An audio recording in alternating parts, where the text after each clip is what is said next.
Bonjour à tous, bienvenue dans cette nouvelle vidéo qui va être un petit peu personnelle puisque je vais vous partager mon parcours de guérison des infections urinaires ou dit aussi communément les cystites, où je vais plutôt vous partager mon calvaire dans un premier temps sur le sujet et également vous expliquer comment j'ai réussi à m'en sortir, à guérir tout simplement à travers un changement d'alimentation, puisque ça fait maintenant 4 ans que je n'ai plus du tout eu d'infection urinaire et surtout je n'ai plus peur d'en avoir en fait. Et je pense que pour celles qui connaissent ce problème-là, je pense qu'on vit avec la peur au quotidien d'en avoir, sans jamais comprendre pourquoi ça nous arrive, pourquoi tel jour, pourquoi ces douleurs, pourquoi malgré tout ce qu'on essaye, en fait ça revient tout le temps.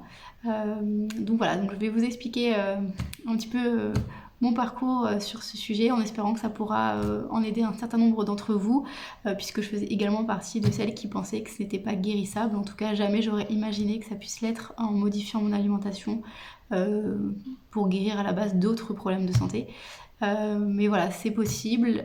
Il y a tellement peu de cas de guérison définitive que j'espère que cette vidéo pourra vraiment aider celles qui sont réceptives au fait qu'on peut s'en sortir, mais que ça demande aussi des efforts au niveau de changements alimentaires.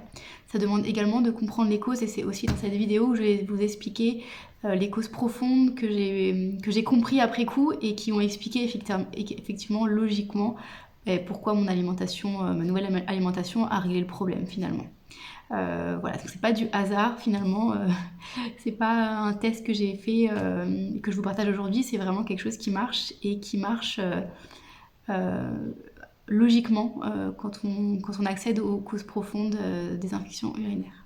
Donc le calvaire que j'ai vécu déjà, comment ça a commencé? Ça a commencé à peu près vers l'âge de 25 ans. Je commençais à travailler à peine après mes études.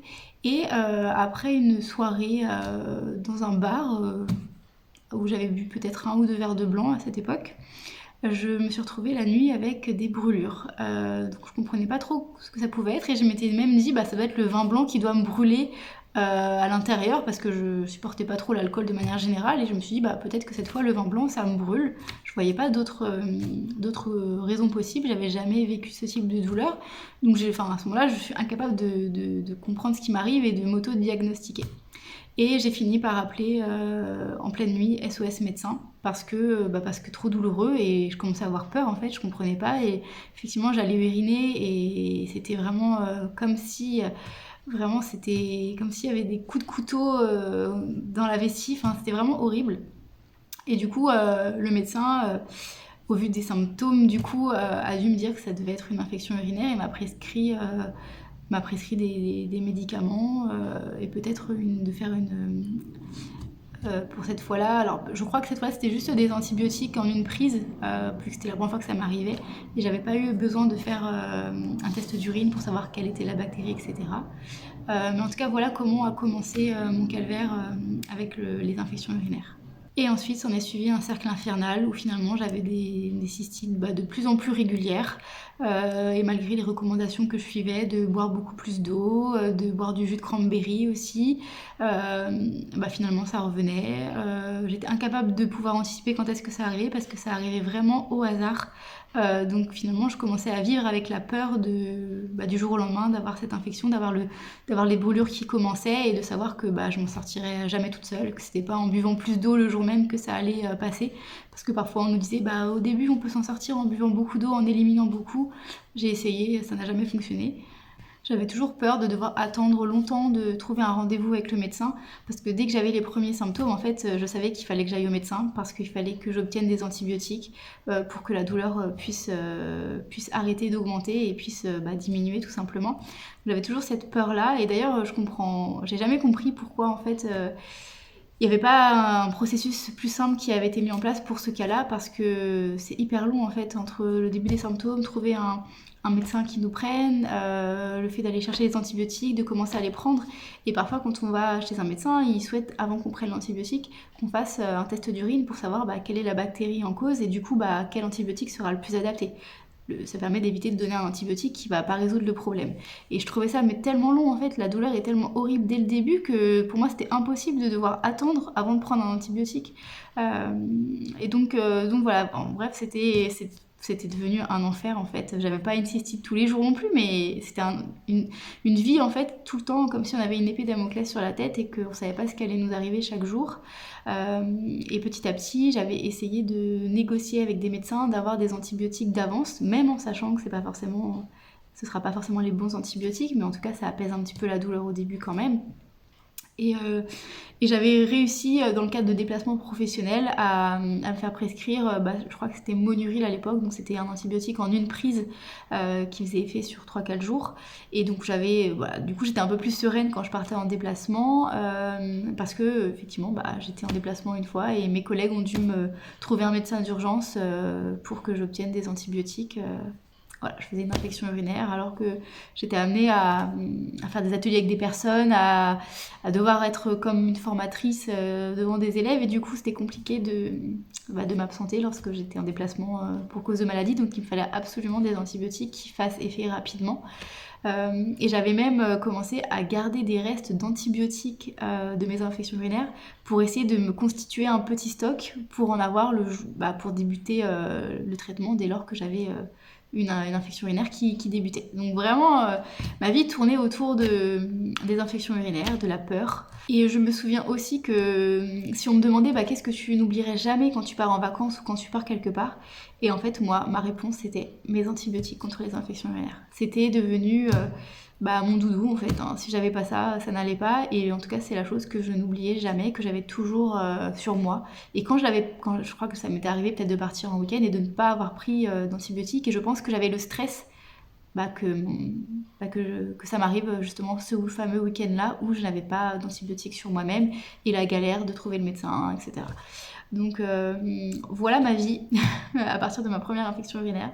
Et à un moment donné de ma vie, je me suis fortement intéressée à l'alimentation et la santé. J'avais besoin de découvrir quelle était l'alimentation la plus adaptée à l'organisme. Mon objectif, c'était de comprendre les causes profondes de symptômes et diverses maladies, notamment certaines dont je souffrais. C'était notamment tout ce qui est syndrome des ovaires polykystiques, l'intestin irritable, de l'acné et tout ce qui est reflux gastro-œsophagien, reflux acide et brûlure d'estomac. Donc voilà, toutes ces choses-là, j'avais une intuition que je pouvais m'en sortir en ne faisant plus les erreurs que je faisais, mais j'ignorais que c'était des erreurs à cette époque-là. Et je voulais vraiment comprendre pourquoi j'avais ces symptômes-là, qu'est-ce que je pouvais faire pour ne plus en avoir. Et donc du coup, voilà, il s'en est suivi plusieurs années de recherche, d'apprentissage, de lecture, de formation, etc.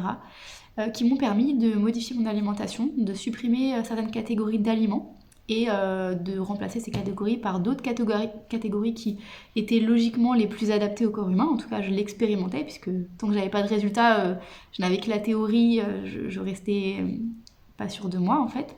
J'étais très loin de penser que les infections urinaires pouvaient être quelque chose de guérissable dans la durée. Parce que avec tout ce que j'avais lu, tous les témoignages que je voyais, en fait, personne ne s'en sortait de manière durable, ça revenait un jour ou l'autre. C'était souvent des vies infernales, c'était voilà, les personnes sont désespérées et savent plus quoi faire malgré tout ce qu'on peut tester. Donc c'était même pas une idée possible pour moi. Je l'ai pas du tout, j'avais pas la prétention de dire que ça pouvait être guérissable à l'époque. Mais finalement, en changeant cette alimentation-là, donc j'ai changé cette alimentation il y a maintenant 4 ans. Et en fait, en 4 ans, je n'ai plus jamais eu une seule infection urinaire. Et c'est même au hasard en fait de me rappeler ma vie d'avant, où je me suis dit moi-même, mais en fait j'ai plus d'infection urinaire, j'en ai plus du tout eu, et c'est vraiment incroyable. Et avec tout ce que j'ai découvert sur le sujet de la santé et de l'alimentation, j'ai fini par tomber sur des hypothèses sur les causes profondes des infections urinaires, et finalement quand on comprend ces causes-là, finalement, mon nouveau mode d'alimentation répondait à ces causes-là. C'est comme si finalement mon alimentation traitait les causes et du coup faisait que ça m'avait guéri. Et j'ai compris la logique finalement de mon état actuel, à savoir que je suis guérie des infections urinaires depuis 4 ans. Et surtout que je n'ai plus peur d'en avoir maintenant que j'ai compris cette logique-là en fait. Donc ma vie est vraiment passée d'un opposé à l'autre. Plus d'infection urinaire et puis surtout plus du tout peur d'en avoir. Et du coup, je me suis résolue à jeter mon stock de boîtes d'antibiotiques que j'avais gardées. Alors certes, elles étaient périmées, mais alors à l'époque, périmées ou pas, les antibiotiques qui pouvaient me sauver la vie sur le moment, je les prenais sans aucun problème. Donc j'ai jeté ces boîtes d'antibiotiques parce que tout simplement, j'ai plus du tout envie d'en reprendre. Je sais que ça règle pas du tout la cause profonde, que ça ne m'aidera pas du tout dans la durée et j'en ai plus besoin parce que normalement je fais tout ce qu'il faut pour ne plus jamais revivre ce calvaire-là. Alors maintenant je vais vous partager concrètement en quelques mots, je vais aller très rapidement sur quels sont les changements majeurs qui m'ont permis de m'en sortir. Alors j'ai arrêté 3 catégories d'aliments majeurs. J'ai arrêté les produits laitiers, le gluten et les œufs. Et je vais vous expliquer pourquoi ça a marché, pourquoi ces catégories d'aliments sont vraiment indispensables pour s'en sortir. Et pour celles qui m'écoutent, en général, ça fait partie de l'alimentation classique et on consomme au moins un de ces aliments-là au quotidien en général. J'ai arrêté de consommer tous les produits industriels, tout simplement, tous les produits chimiques, tout ce qui est conservateur. Je ne consomme plus que des aliments les plus naturels, les plus bruts possibles, donc il n'y a plus de substances chimiques, toxiques, etc. Et j'ai arrêté tout médicament également, que ce soit pour contrôler les infections urinaires ou autres médicaments.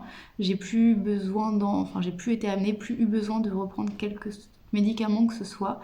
Je n'intoxifie plus mon corps de tout ça. Puisque j'avais compris que les médicaments notamment renforçaient finalement les souches virales ou bactériennes, donc dans tous les cas c'est normal que ce soit un cercle vicieux avec les médicaments, mais j'étais bien contente que ça me sauve sur le moment à l'époque, quand je ne comprenais pas du tout les causes et que j'avais aucune idée que ça pouvait être guérissable. Alors pourquoi ces modifications d'alimentation ont permis la guérison? Pourquoi ça marche finalement? Je vais vous exposer vraiment 2 causes liées. Tout simplement parce que les infections urinaires, les cystites, sont dues à des souches de bactéries, la bactérie streptocoque, qui va enflammer les tissus au niveau de la vessie et qui va occasionner des gonflements. Le deuxième point, c'est que ces bactéries de type streptocoque se nourrissent et se renforcent avec les aliments que j'ai cités plus haut, à savoir les œufs, les produits laitiers et le gluten. Donc avec ces 3 catégories d'aliments, on les maintient, on les renforce tout simplement, et également avec tout ce qui est médicaments antibiotiques qui va également les renforcer au quotidien et du coup sur le long terme. Donc vous comprendrez du coup que la bactérie streptocoque, on ne peut pas s'en débarrasser si finalement on continue de la nourrir au quotidien et qu'on peut s'en sortir uniquement en arrêtant de lui donner sa nourriture préférée. Et c'est ce qui permettra du coup au fur et à mesure de réussir à l'éradiquer, en tout cas à la rendre beaucoup plus faible au début et finalement à l'éradiquer et que du coup il n'y ait plus ces proliférations de cette bactérie-là. C'est important d'affaiblir le streptocoque jusqu'à pouvoir le détruire avec l'alimentation qu'on va apporter au corps. Et ce que j'ai compris aussi, c'est qu'il faut faire attention, c'est qu'aujourd'hui, toutes les souches bactériennes ne sont pas forcément visibles avec les tests urinaires. Et du coup, parfois, on a des infections urinaires, on fait un test d'urine et on trouve rien, comme si on allait bien. Mais en réalité, on a bien une souche bactérienne, on n'a pas des douleurs fantômes, c'est juste que tout n'est pas détectable au niveau de l'infection du test d'urine.